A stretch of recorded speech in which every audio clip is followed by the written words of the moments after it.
I could stay like this, forever following you. Just don't get too far, and I'll be right where you are.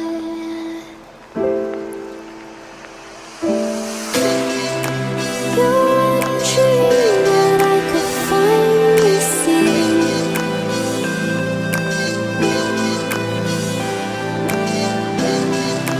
I just want us to always be together.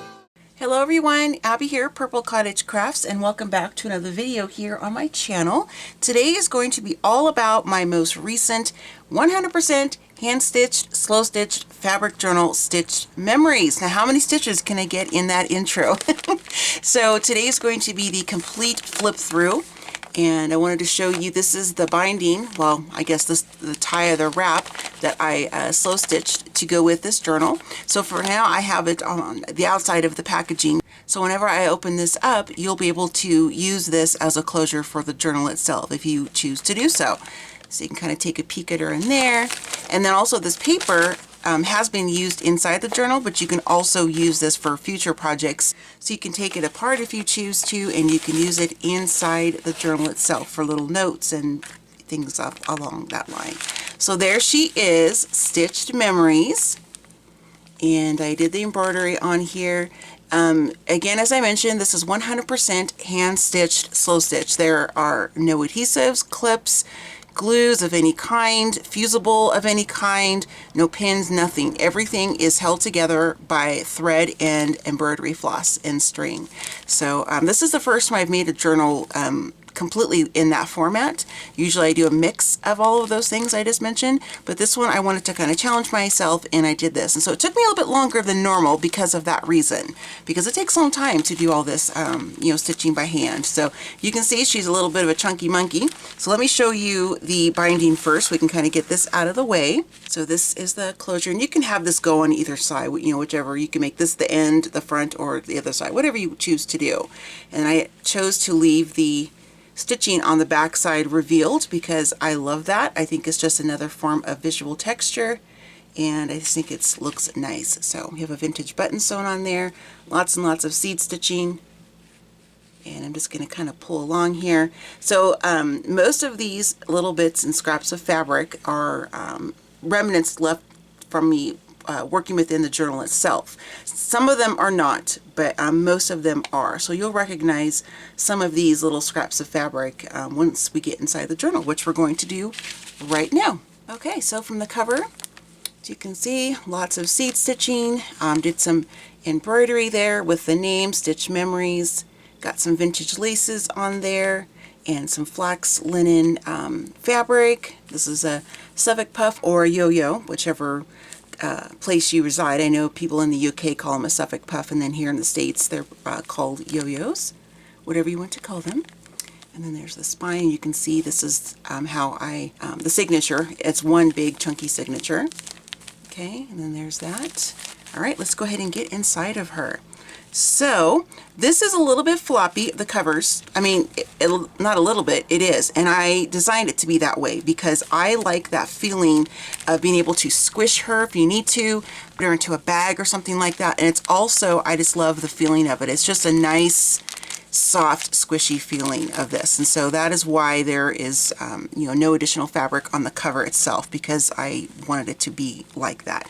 And again, because I love the fact that you can see the stitching on the back side, which to me sometimes is just as pretty as on the front. So we have a little page right here, and you can a little flap, and you can do some journaling. I mean, we all know what we can do with these journals. We can add, you know, journaling. You can do mixed media on there. You can add just photos. This is some of that paper. It's a little bit lighter color than the one that I showed you in the beginning, but I just stitched these two pieces together with just some basic cross stitching. So on this page right here, what I did, this is some vintage dotted Swiss, and I just did a simple loop knot, or whatever you call that, on here, so you can actually remove this from the journal if you want to do that. And I'm going to go ahead and do that now so you can see how that works. And I'm just going to zoom in so you can see a little bit better. Okay, so all you do is just pull, you know, this isn't a tight knot. I know my fingers are in the way. I'm trying to get them out of the way as much as I can. But so you just do this with it. You just undo it. And then you're going to have this loose little packet of paper, little tablet that you can use. And I wanted to show you that I did reinforce the hole with just some more stitching there.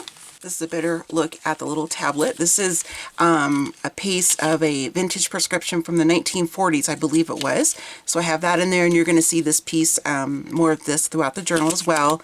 And then this is from a vintage check. There's some coffee dyed papers, tea stain papers in here, all different types and different thicknesses and weights, so you can kind of have a really fun variety of different places to journal or do whatever it is you choose to do with this. So there's that. So you can put this back in if you choose to.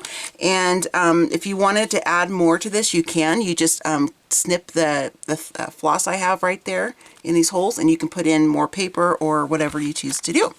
So we're going to put her back there. And then on this page, I have a little slow stitch fabric tab right there. And then you're going to see some more of the stitching on the back side. And this is the pocket on the front and or on this side of the page. And these are just some vellum. This one, excuse me, this is a piece of vellum, and you can write on this with the Uniball Signo pens. I've done it before, so I know it's possible to do that. You could probably write with a Sharpie, like a fine point Sharpie. I haven't tried that on this particular vellum, but it's a fairly thick one.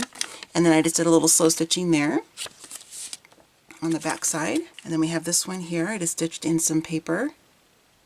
And this is some vintage linen on the back. And so you can use these as bookmarks if you want to, whatever you choose to do. This is some vintage book page paper here, stitched down, some more vintage linens with the flax linen there. And I'll kind of hold it up so you can see a little bit better, looks like. So there's that page. And then over here, we have another prescription, vintage prescription right there. I just did some more slow stitching right there on the bottoms for a little tab to kind of grab it. There's some more of that same vellum. Just hand stitched some vintage book page paper. Okay, and on this page, this is a kind of a fun little interactive one. So I have on each side of this particular page in here, I have created little pockets, and you can kind of flip them up so you can do some journaling on the back side if you choose to. I also have a pocket right here, and it's got little scraps of paper in there for journaling or whatever it is you want to do, photos, little ATCs, art cards, whatever. And then I have some more slow stitching on here on the tab.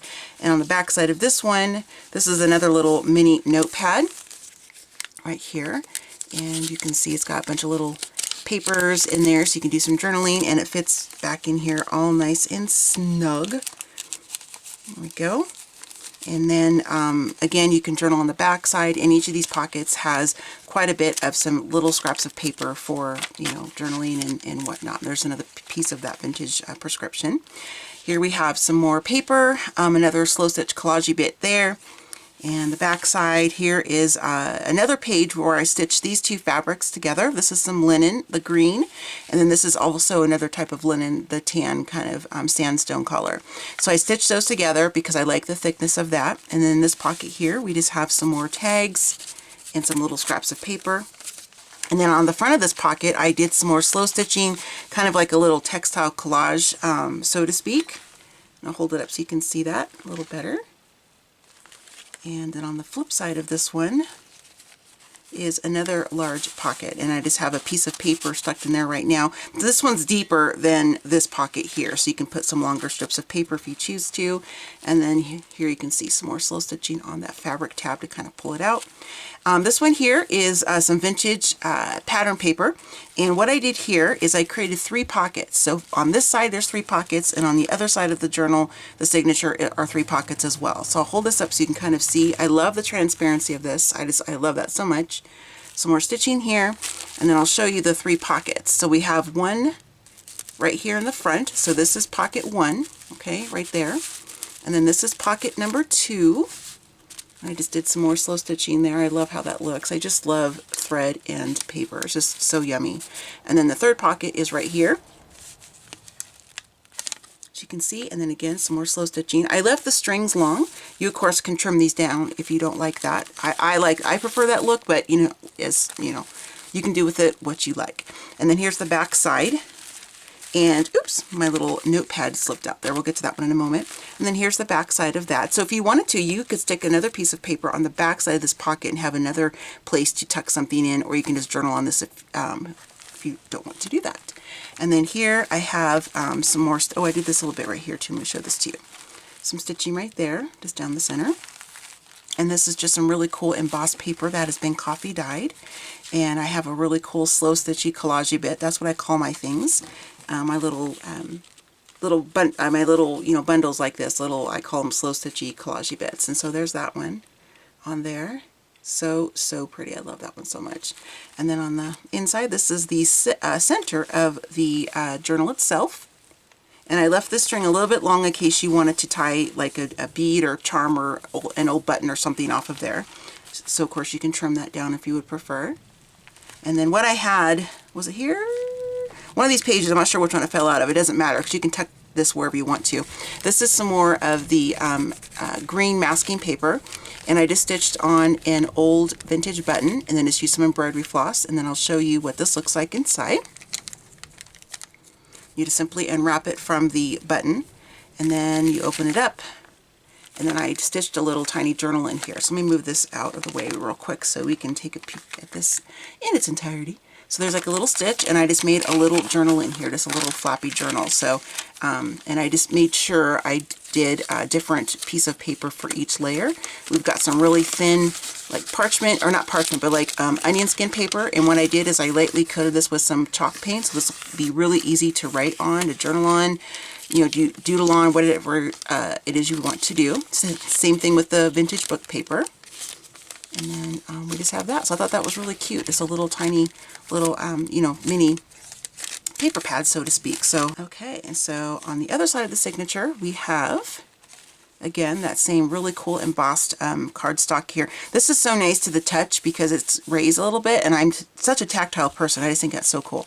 So here's the other side of the pattern paper, and again, this also has 3 pockets, and I'll show that to you again just so you can see. So what I did here, my little inspiration strips where you can put like quotes or like a, maybe a saying or something like that.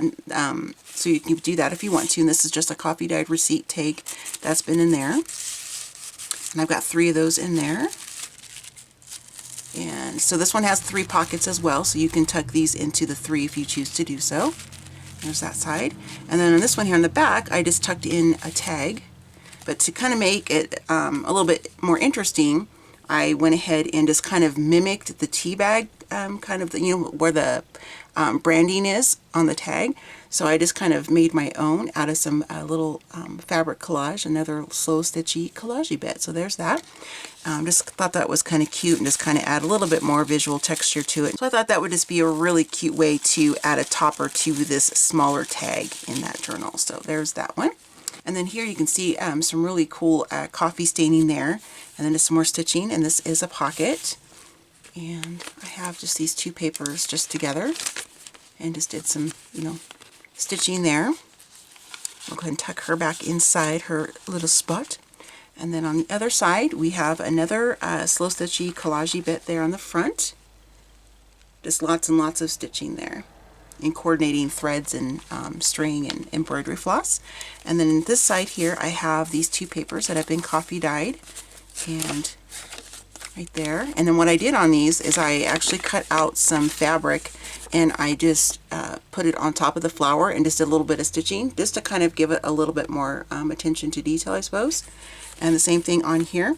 I did some embroidery on with some fabric on there as well, just to kind of accent the leaves a little bit, just to kind of give a little bit more. And those are tucked into this pocket here. And then on this side, we have another slow stitchy collage bit.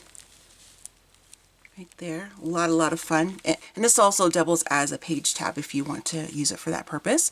This page here is another interactive one where these flip up, but you can also remove these, and you can use these as bookmarks if you want. What I did is I just did a basic whip stitch on here, so this is very easy to remove. These are very easy to remove from this page, and all you have to do is just snip on one end, and you just pull the thread out, and then this will come off. So I wanted to show these to you up close, so you can get a look there. Little thread wanting to tag along for the ride. So lots and lots of seed stitching, just lots of handwork. I mean, you know, it takes a long time to do all of this stitching like this, as I'm sure most of you know. And another piece wanted to flop out, but you have to wait your turn. Okay, so on this side here, we have, oh, and there's another little slow stitchy bit down here on the bottom. And on this side we have a pocket, or a little tuck spot, I guess you could say, and some more pieces of paper. This one here, I really love this one. I did some stitching on here and embroidery. I took some of the coordinating fabric that you're seeing in different parts of the journal, like that piece here, and I just freehand cut some petal shapes, and then I just stuck those down. Well, I didn't stick them down, I stitched them down, I should say, and I just laid them out, and I just stitched it all together there. So, and I thought that was really cute for that. And then here we have another little quick insert, and this is some more of the it's like onion skin type paper, and I went ahead and used some chalk paint on it, so it makes it a little bit easier to write on and journal on if you want to do that. And I'll just open this for you real quick just to show you what it looks like on the inside. You just simply unwrap this like that with a thread or the floss. If you want this to be shorter, you can cut that, of course. Vintage buttons, more of that coordinating fabric, and then some more fabric on the back side, and then just a really nice large place for you to do some journaling if you want to use it for that purpose. So there's that one, and these will all get tucked back in a journal when I'm done. So it's more of that vellum that you can journal on if you want to, and then the other half of that old vintage prescription. And then on this one here, I did a little side pocket right there, and then I have some different lengths of paper and widths of paper kind of tucked in there for journaling. And over the top of this one, like a little flippy flap there, I liked this. I thought it kind of coordinated with the greens and everything that is in here. So I just did some more of that chalk paint to make this a little bit easier to write on. And then the back side there. And put that in where you're supposed to go. There we go. And then for the last page, this is another piece of some really nice linen that I had done some slow stitching on and some cross stitching here to create a pocket. And I'll hold this up so you can see a little bit closer. This all that detail and you know, time going into doing all the seed stitching. And then I just have some little scraps of paper in here for some journaling.